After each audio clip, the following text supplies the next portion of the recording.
ना देखे कोई देखे या ना देखे देखो तुमने ये खुदा होगा।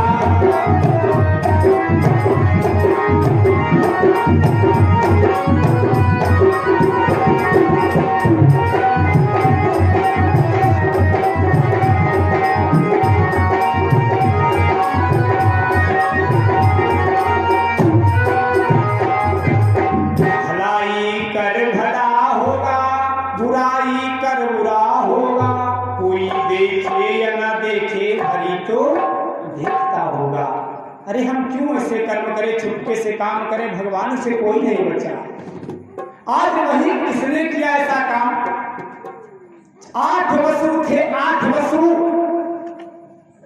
और एक बार की बात है 8 वसुओं ने सोचा कि बाबा जी तो अपने घर में रोज आया करते हैं, जब देखो तब अपने यहाँ आ जाते हैं, क्यों ना आज बाबा जी के घर चला जाए, देखते हैं बाबा जी हमारी कैसी खातिरदारी करते हैं, अपने यहाँ के बहुत अच्छे अच्छे पकवान हम लोग खिलाते हैं।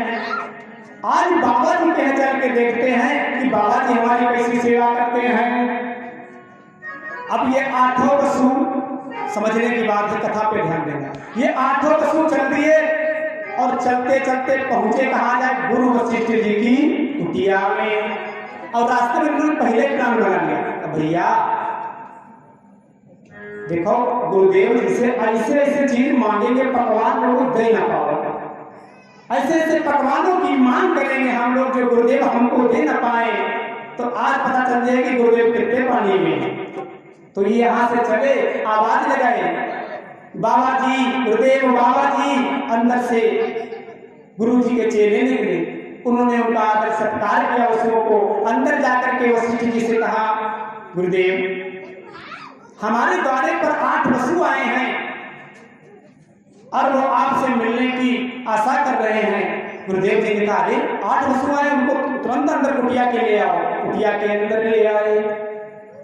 अब कुटिया के अंदर ले आए तो गुरुदेव जी ने कहा, भाई क्या सेवा की जाए? तो सब लोगों ने कहा, मन में सोच के आए थे कि रास्ते में ऐसे ऐसे पकवान मांगेंगे तो गुरुदेव दे ना पाए। अच्छा, ये लोगों ने अपने अपने पकवान मांगे, कोई कैसे रबड़ी खाइयो, कोई कैसे रसगुल्ले, कोई कैसे 56 भोग चाहिए हमका टोटल।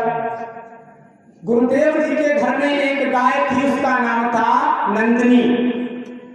उस गाय का नाम था नंदिनी, और नंदिनी के प्रताप से गुरुदेव जी के आश्रम में कभी कुछ कमी नहीं होती थी। जैसे वसुओं ने बोला हमें रबड़ी चाहिए, तुरंत आई। कहा हमें रसगुल्ला चाहिए, तुरंत आए। इस तरीके से सारे वसुओं ने कहा, ये तो हम बाबा जी से जो मांग रहे हैं सो हमें मिलता जा रहा है, तो कहा से करो। अब सबसे बढ़िया मुख्य कारण है नंदिनी, अब क्यों ना हम गुरुदेव से नंदिनी ही मांग लें, क्यों ना दक्षिणा में हम नंदिनी को ही मांग लें। अब इनके मन में लालच आ गया। इन्होंने गुरुदेव जी ने पहले अपने को खाने के समय पहले गुरुदेव जी ने कह दिया कि भैया सब कुछ मांग लियो, भले गुरुदेव प्राण मांग लियो, लेकिन हमारी नंदिनी को मत मांगना, मैं नंदिनी को नहीं दे सकता, सब कुछ दे सकता हूँ। अब कहीं नहीं यार, जो चीज हम सोच रहे थे वही हमें नहीं मिला है, कोई बात नहीं है। वहां चले आए ये लोग, रास्ते में प्लान बनाया, क्यों ना बाबा कि हम भैया ही चुरा लें। अब इन लोगों ने प्लान बनाया और क्या किया, एक दिन उस नंदिनी को 8 वसुओं ने चुरा लिया, खूंटे से खोल ले गए। एक दिन गुजर गया, 2 दिन गुजर गए। जब वशिष्ठ जी की गैया घर पे नहीं आए तो उनके चेले कहने लगे, बाबा जी गुरुदेव अपनी नंदिनी नहीं दिखाई दे रही है। अरे बाबा ने कहा, अरे देखो जाके कहीं चल रही होगी दोनों में। कहा नहीं बाबा जी, नहीं मुझपर, नहीं गुरुदेव, लगता है नंदिनी अपनी कहीं खो गई है। अरे तो कहा हमको लगता है गुरुदेव एक बात बोले, कहीं बोलो। कहीं हमको लगता है वो 8 वसु आए थे, उन्होंने ही गाय को चुरा लिया। जब ऐसे वसु हमारे कहा, भैया कैसी बातें कर रहे हो, अरे कोई हमारे नाई दे कोई है तो कुछ चुराए थोड़ा ले हैं। कहा नाय बाबा जी ये सत्य बात है, किसी ने नंदिनी को चुरा लिया है। बाबा जी ने ध्यान धरा, ध्यान धर के देखा, ओ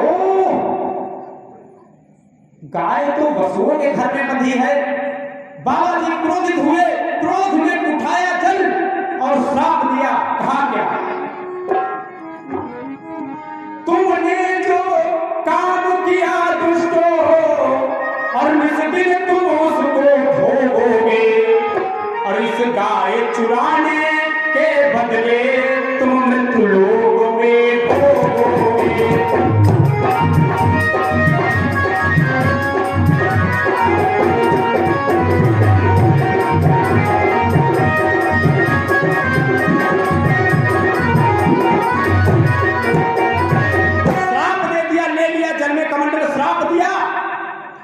कि अगर तुमने हमारी गाय चुराई है, जाओ उस मृत्यु लोक में जाकर के तुम भुगतो, जहां पे कोई सुखी नाई है, सब दुखी, कोई परिवार से दुखी, कोई पड़ोसी दुखी, भाई भाई दुखी, उस जाके मृत्यु लोक में तुम लोग जाओ। जब ऐसा हुआ तो ये लोग रोने लगे, कहने लगे अरे हमसे बहुत बड़ा अपराध हो भैया, आप जहां जाए जाओ नहीं, देवलोक में जाए तिनकार तुम्हारी भगा हो जाए। अरे यार बाबा जी की गैया चुरा लिया, तुम्हें शर्म नहीं आई ऐसे कार्य करते हुए? अब जैसे तैसे इन लोगों को वहां से निकाले, उधर से देव ऋषि नारद, अच्छा नारद को काम हमेशा जानता रहा, नाम ही नारद है, इधर से उधर अब उधर से इधर करने वाले, नारद को सारी बात पता थी। नारद उधर से आ रहे थे, ये सब शॉर्टकट में कहेंगे, जल्दी खत्म करेंगे क्यों, टाइम दे देना। इधर नारद भगवान आ रहे थे और नारद भगवान वीणा से बजा रहे क्या कि श्रीमन नारायण नारायण हरि हरि।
बस वो क्या हुआ, बड़ा दुखी लग रहे हो, बाबा जी को सब पता।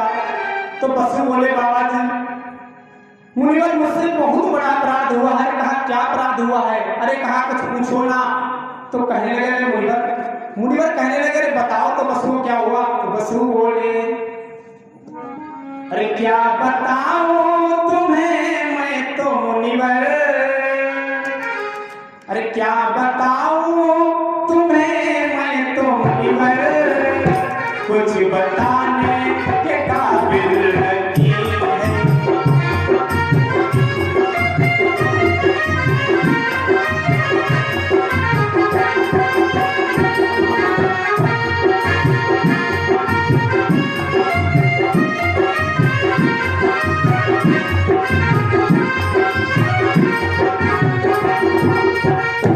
कुछ बताने के काबिल नहीं है, कुछ बताने के काबिल नहीं है।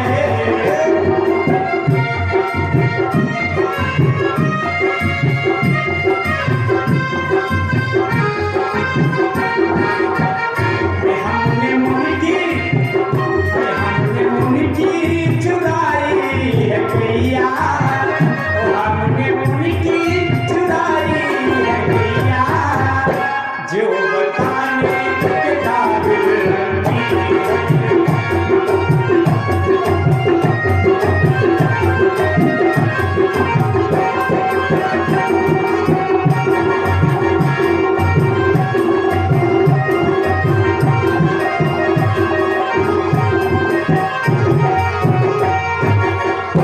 इतना हुआ तो मुझे लगा अरे तुम लोगों ने तो बहुत बड़ा अपराध किया है, तुमको तो निश्चित दंड मिलना चाहिए इसका। कहा गुरुदेव कहने लगे मुनि जी बताओ इस श्राप से कोई मुक्ति मिल सकती? कहा नहीं, सब देवताओं ने तुम्हें भगा दिया, हम भी तुमको भगा रहे, हमारे सामने से हट जाओ, इतना बड़ा अपराध किया, बताओ गुरु वशिष्ठ जी की गैया को चुरा लिया। जब ऐसे वचनों को बोला तो फिर से चरणों पे गिर गए, कहने लगे बताइए महाराज हम क्या करें? कहा तो ठीक है, संत हृदय नवनीत समाना, संत का हृदय मक्खन की तरह होता है, आप उनकी शरण में जाएं, वो ही चाहेंगे तुम्हें माफ कर देंगे, अन्यथा कोई तुम्हें माफ करने वाला नहीं। आज वो वसु ने सोचा हाँ भैया अब हम कहीं नहीं बच सकते, चलो हम चलते हैं। और बाबा वशिष्ठ जी कहे चरणों को पकड़ लेंगे, कह देंगे प्रभु मुझे उससे अपराध हुआ है, मुझे माफ कर दो। आज वसु ने कहा हाँ ठीक है चलते हैं। और कहाँ पहुंचे? बाबा वशिष्ठ जी के आश्रम में। और बोले क्या कि तुम्ही मेरी नैया को पार अब लगाओ, आया शरण में तेरी, आया शरण में।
जब आप शरण में आते गिर गए, चरणों को कहा जब तक आप मुनिवर मुझे माफ श्राप नहीं छोड़ माफ करेंगे मेरा, तब तक मैं आपके चरणों में पड़ा रहूंगा, सर पटक पटक के जान दे दूंगा। संतों का हृदय नवनीत होता है। कहा ठीक है वसुओं, तुमने काम तो बहुत घटित किया है, लेकिन ठीक है मेरा श्राप मिथ्या नहीं जाएगा, लेकिन तुम्हें कुछ इससे छुटकारा मिल जाएगा। क्या छुटकारा मिलेगा? जब आप मृत्यु लोक में जाएंगे और आप तुरंत जन्म लेंगे, तुरंत मर जाएंगे। मृत्यु लोक में तो जाना होगा, और लेकिन यह है कि तुम्हारा अपराध ऐसे आते काफी दिनों तक रहते, अपनी उम्र पूरी करते, उसके बाद में दारू दूध पा करके आप अपने शरीर का त्याग करते। लेकिन मैं आपको कह रहा हूं कि आपका कुछ श्राप कम कर रहा हूं, उसमें क्या कि आप तुरंत जन्म लेंगे और मर जाएंगे। अच्छा, अब बात ये आई तो श्राप तो कम हो गया, लेकिन ऐसी कौन महतारी है कोई लड़का जन्म ले तुरंत मौत बेच दे? भाई कोई है धरती पर रहने, कोई है औरत, कोई है माता ऐसी? तो जब लक्ष्मी जी से कहें कि माता, बोली बोलो उसमें, कहा माता ऐसा करो, हम आप पृथ्वी लोक में जाएं, आप हमको जन्म दो और हम आठों को मार डालो तो हमका उद्धार हो जाए। अरे लक्ष्मी ने कहा अरे कैसी बातें कर रहे हो उसको, तो घृतकार किया ऊपर से ऐसा और घृतकार करवा दे। फिर ये कहाँ पहुंचे? पार्वती जी के पास। पार्वती जी के पास वही बात है। फिर कहाँ पहुंचे? ब्रह्माणी के पास। तो मुझे तो बात है ऐसे तुम्हारा जैसे, अरे क्या कहेगा संसार हमें कि एक माता अपने पुत्र को मार दिया।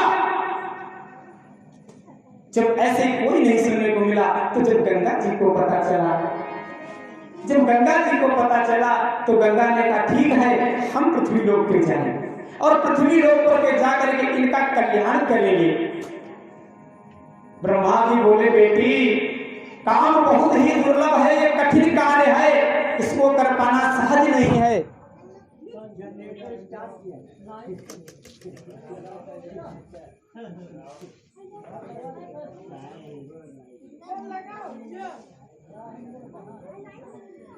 करते हैं। गंगा जी ने कहा ठीक है, हम जन्म लेंगे, आपको जन्म देंगे और फिर मारेंगे। ब्रह्मा जी ने कहा रे बेटी, ये कार्य कोई सहज नहीं है, तुमका पृथ्वी पर जन्म लेना होगा, जहाँ पर बहुत दुखी परिवार वाले दुखी, भाई से दुखी, पड़ोसी से दुखी है, जहाँ पे चुगलियां है, चोरी है, डकैती है, ऐसी जगह पे तुम्हें रहना होगा। गंगा ने कहा कोई बात नहीं पितामह, मैं जाऊंगी पृथ्वी पर और उन बच्चों का उद्धार करूंगी। गंगा माँ ने कहा हाय पृथ्वी वालों, हाय लोगों, क्या बोली कि ये तो स्वागत की दुनिया सहोदर, अरे ये तो स्वागत की दुनिया सहोदर,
यहाँ कोई किसी का नहीं है।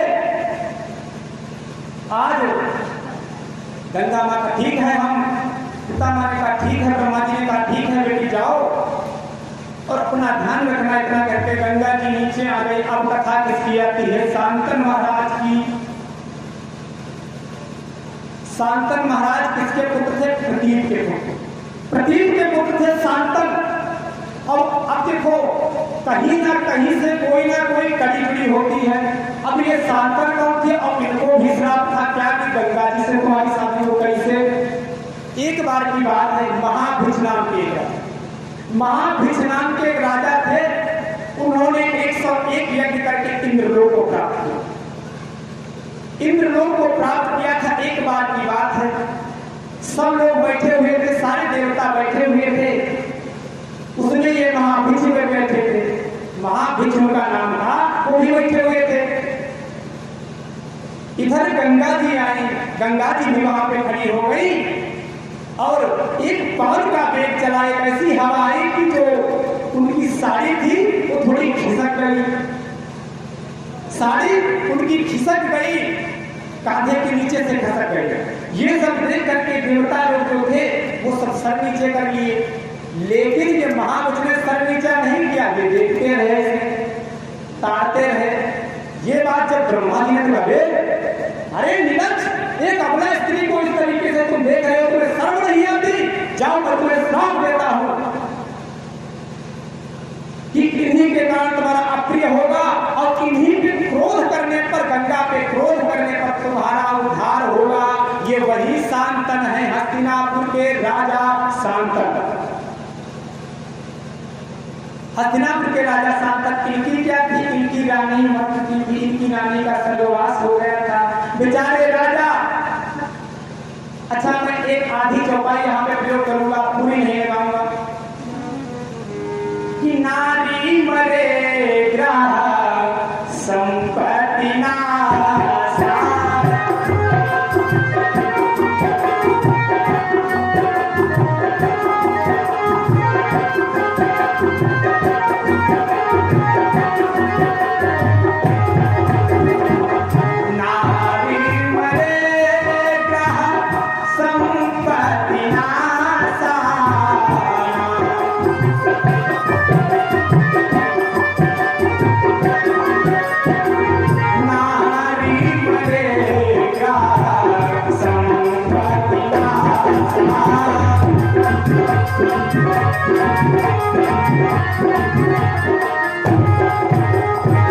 नारी मरे ग्रह संपत्ति नासा।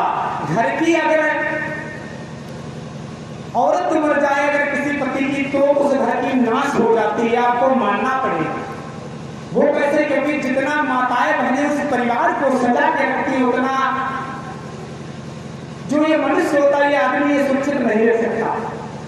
लेकिन ऐसा भी है, आज शांतन की जो रानी थी वो स्वर्गवास हो गया था। नारियां ही घर को चलाती हैं, नारियों से ही घर परिवार करता है। आपने देखा होगा स्कूल में अक्सर छोटे बच्चों को पढ़ाने के लिए मैडम जी का है लगे, क्योंकि अगर बड़े एक टीचर को बैठाया जाएगा, बच्चा एक बार गुरु जी क्या एक नंबर जाएगा, जाओ फिर कहा गुरु जी एक नंबर बन जाओ, दीवारों पे जब है मारे सारा झांपड़ में गिर जाओ एक नंबर। और जब मैडम लोग पढ़ाती हैं जो मैम होती है वो कहते जाओ फिर आते जाओगे, उसको लाड गुलाब देती है। लेकिन एक औरत के लिए उसका पति भी बहुत महत्वपूर्ण होता है। जिस नारी का पति नहीं उसके लिए भी बहुत दारुण दुख, क्योंकि एक जगह लिखा भी हमने देखा है कि नारी वो ही बड़े भागन है जो पति से पहले मरती है।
हम थोड़ा साइड लेके आगे आते हैं शांतन पर। शांतन की जो पत्नी का सर्वनाश हो गया था, बस पंडित अबे भैया खींच रहे हो जल्दी से, उनकी पत्नी का सर्वनाश हो गया था।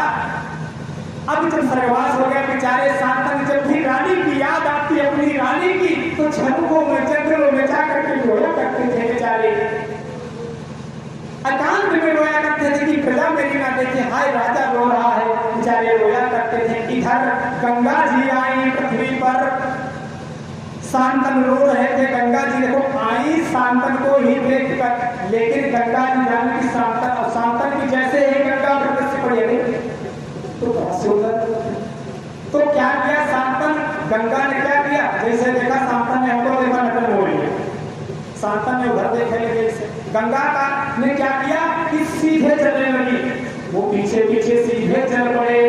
फिर गंगा जी बाएं मुड़ी, शांतन जी बाएं मुड़ पड़े तो गंगा जी बोली अरे नीलज कैसे व्यक्ति हो, कैसे पुरुष हो, एक नारी का पीछा करते हुए तुम्हें शर्म नहीं आती। शांतन ने कहा देवी मुझे माफ करना, लेकिन मैं एक बात बोलूं। कहा बोलो। कहा तुम्हारा चेहरा हमारी रानी से मिलता है, लगता है तुम भी हमारी रानी हो, तो आप अगर बुरा ना माने तो एक बात बोले। कहा बोलो। कहा क्या आप मुझसे शादी करेगी, विवाह करेगी? तो गंगा ने हमको कोई साधारण औरत समझ लिया, कोई साधारण नारी समझ लिया है क्या, जो हम ऐसे ही चलते शादी कर ले? लेकिन हाँ बोले देवी आप क्रोध ना करें, मैंने अपने जो मन की बात थी वो तुम्हें बता दी। गंगा ने कहा ठीक है, मैं शादी उसी के साथ करूंगी। हमने प्रण लिया है कि जो कहूँ रोकेगा और जो कहूँ रोकेगा। कहा हम चाहे कुछ करें, चाहे माचिस लगाए दे घर में, लेकिन कभी रोकेगा। बोली गंगा कि जिस दिन तुम हमको रोकोगे, जिस दिन तुम हमको रोकोगे,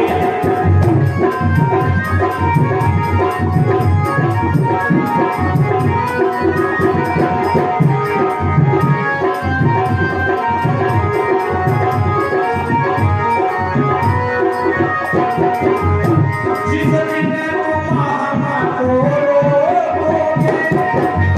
जिस दिन तुम हमको रोकोगे, संसार के झूठे रिश्ते से, संसार के झूठे रिश्ते से उस दिन ही छोड़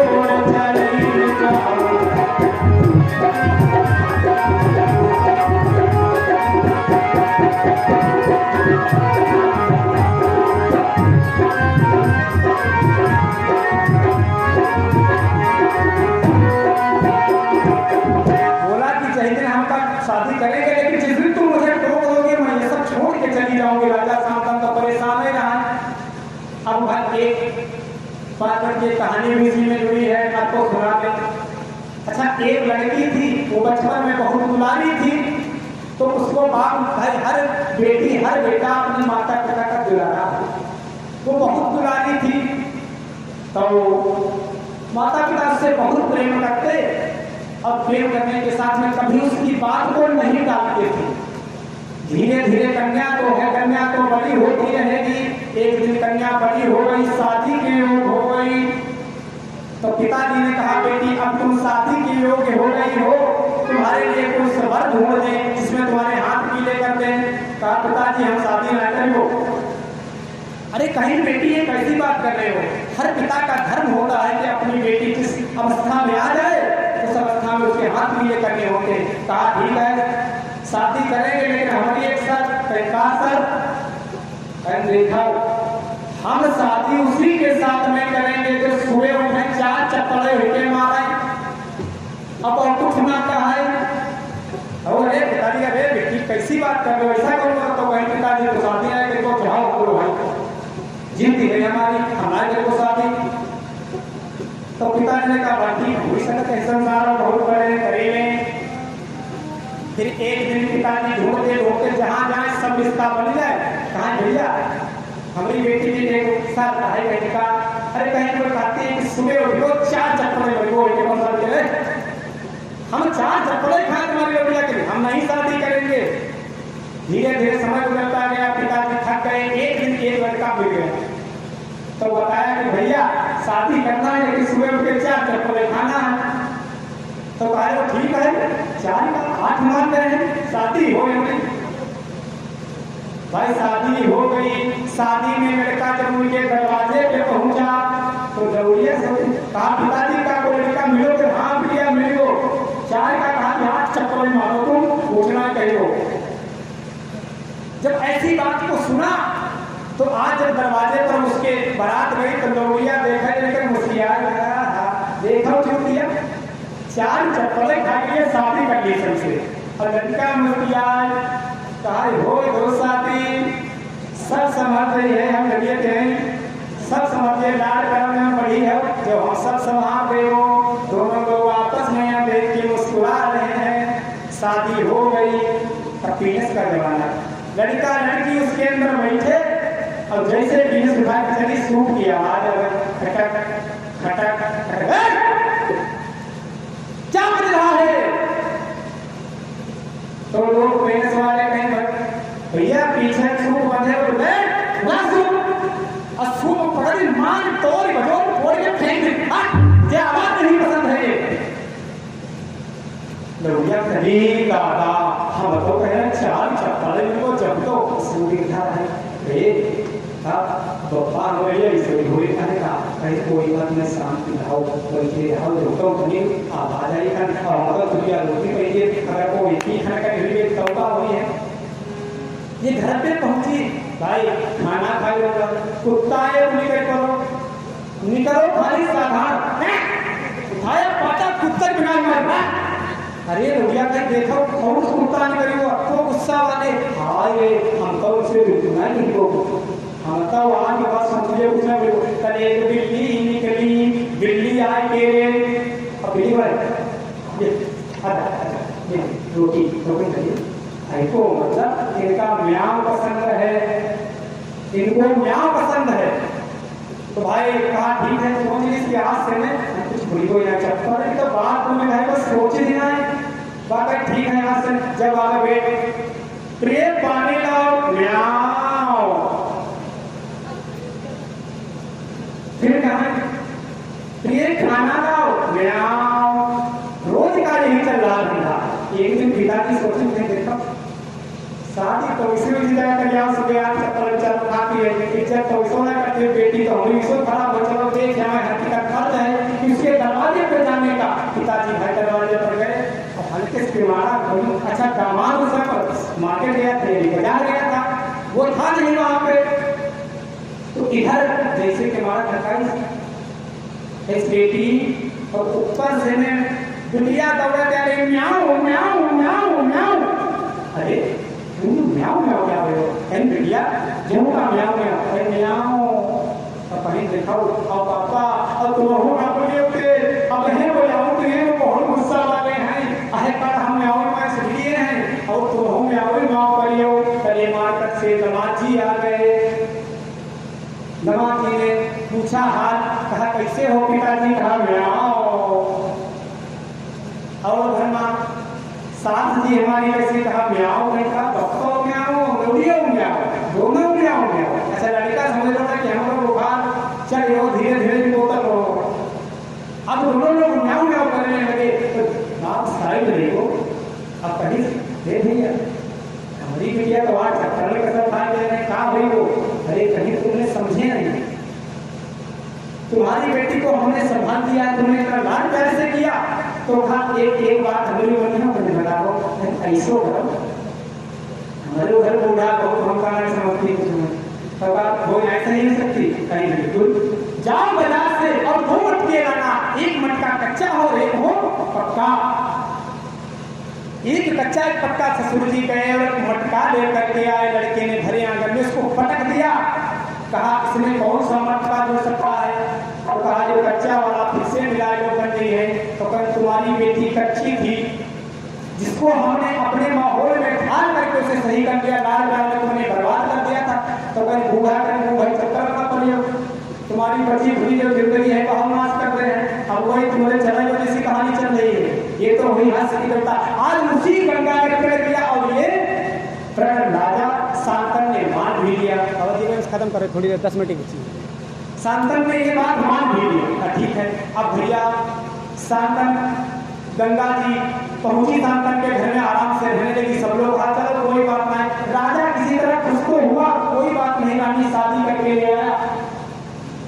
आज राजा आराम से रहना है, 1 माह 2 माह 3 माह 9 महीने बाद जो गंगा जी के पहला पुत्र हो। अब आज सभी लोग बढ़िया उत्सव भी करने लगे। इधर गंगा के जैसे शांतन में क्या होगा, शांतन करने का जैसे कोई समाचार मिले तुरंत हमें आदेश दिया जाए, हम ढोल बजाना बजाएंगे।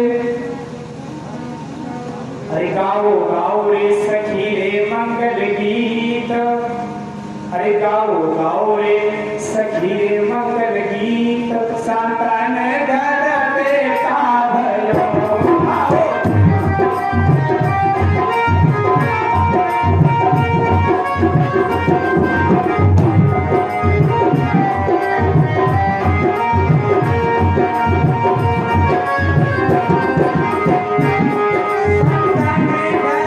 बेटा भयो घर बेटा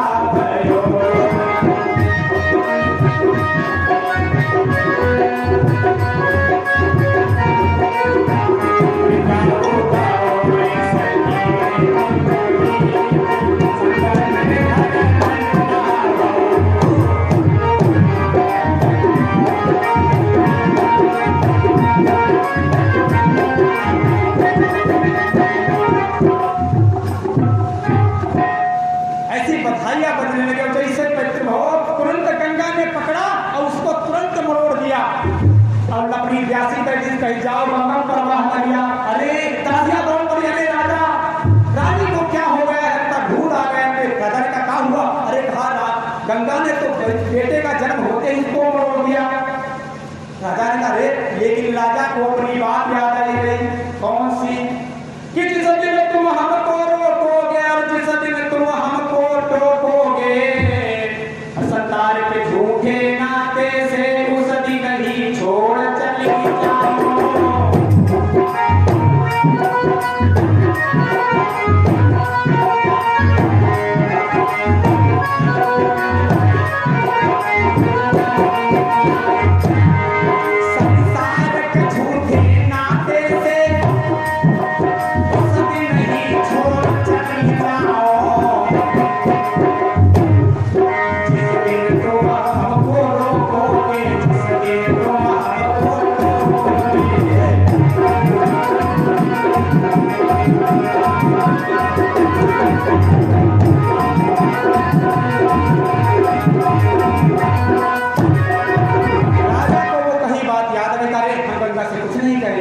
एक बार बालक हो गया, कथा को बढ़ाते हैं, ज्यादा टाइम हुआ, दूसरा भी बालक हुआ।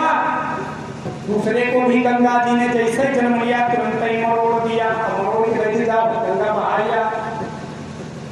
ऐसे ऐसे कर करके 7 बालकों को गंगा ने गंगा में बहा दिया, मार करके। हाय सांकर इस बार सोच लिया कि कुछ हो जाए, भले चाहे गंगा हमें तलवार चलाना पड़ जाए सर पे, लेकिन इस बार बच्चे को मारने नहीं रोकी। धीरे धीरे वो समय आया, 1 माह 2 माह 3 माह 4 माह 5 माह 6 माह 7 माह 8 माह 9वां महीना जब आया तो सभी दासियां खड़ी थी। इस बार सभी को झाग बुलाई लिए कि भूषण भाई कोई इनके ऊपर कोई भूत बाधा हो। सभी लोग बैठे हैं और इधर सांतन भी कसम खाए हैं कि गंगा आज अगर तुमने उस पुत्र को मारा तो मैं तुम्हारी गर्दन जरूर काट दूंगा। इधर गंगा जी पर चाहे देख रही हैं, हाँ मारा, हम तो चाहते हैं वो समय आए और कैसे उनसे छुट्टी पावे, पशुओं की यहाँ से मुक्ति हो। और जैसे ही पुत्र का जन्म हुआ, गंगा ने उसको पकड़ने को जैसे ही मरोड़ा, राजा सांतन ने उस पर्दे को हटा करके कहा गंगा आज मैं तुम्हारा सर कलम कर दूंगा अगर तुमने इस पुत्र को मारा। हाय गंगा कितनी भाग्य माँ हो, तुमने कितने बच्चों को मार दिया।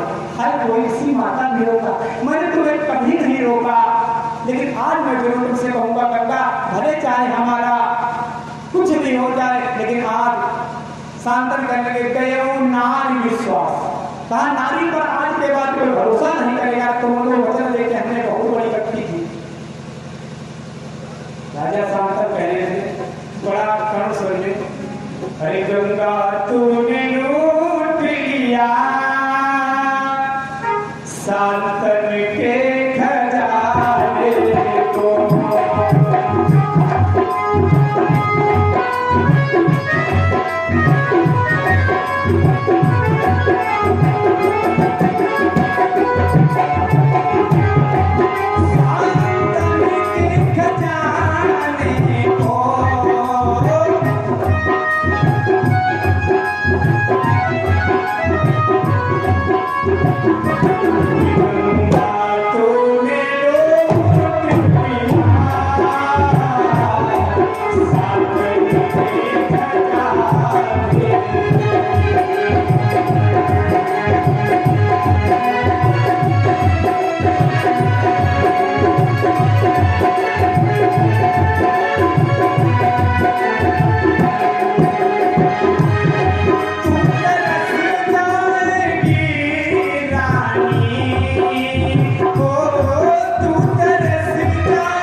प्रसंग समाप्त हुआ। हाँ भैया। इस तरीके से गंगा ने कहा अरे ठीक है, आज महाराज आपने टोक दिया और तुमको बता दे, तुमने कहा कि जिस दिन तुम, हमने कहा था कि जिस दिन तुम हमको रोकोगे, जिस दिन तुम हमको टोकोगे, संसार के झूठे नाते से उस दिन ही छोड़ चले जाओगे प्रभु। अब मैं जा रहा हूँ। और जो 8वां पुत्र कौन है? हमने 8 पुत्रों को मारा, वो कौन थे? वो थे 8 वसु, जिन्होंने गुरु वशिष्ठ जी की गैया चुराई थी। तो उन्हें श्राप मिला था कि तुम एक एक करके जन्म लोगे और एक एक करके मारे जाओगे। और ये 8वां पुत्र कौन है? सोच लीजिए, ये 8वां पुत्र कौन है? जो सबसे बड़ा अपराधी है कौन? जो गैया किलो गिराओ खोल गई बोल है। ये बड़ा होकर के क्या बना? भीष्म पितामह। इसी का नाम ही भीष्म पितामह पड़ा। इसको क्यों डाला गया? कि तुमको जितना संसार में अभी और भोगोगे, इसीलिए देखा है भीष्म पिता को इच्छा मृत्यु की प्राप्ति थी। ये इच्छा मृत्यु की प्राप्ति कब हुई थी? आपको भी बताएंगे, है कथा में आता। अभी मालूम है क्यों उनको इच्छा मृत्यु की, किसने उन्हें वरदान दिया था। इस तरीके से आज गंगा ने 7 पुत्रों का उद्धार किया और एक पुत्र को लेकर के आज वो चली गई कहाँ? अपने धाम को। आगे की कथा समय भी काफी हो गया, कल के बाद सुनाई जाएगी। एक बार राम नाम तत्पश्चात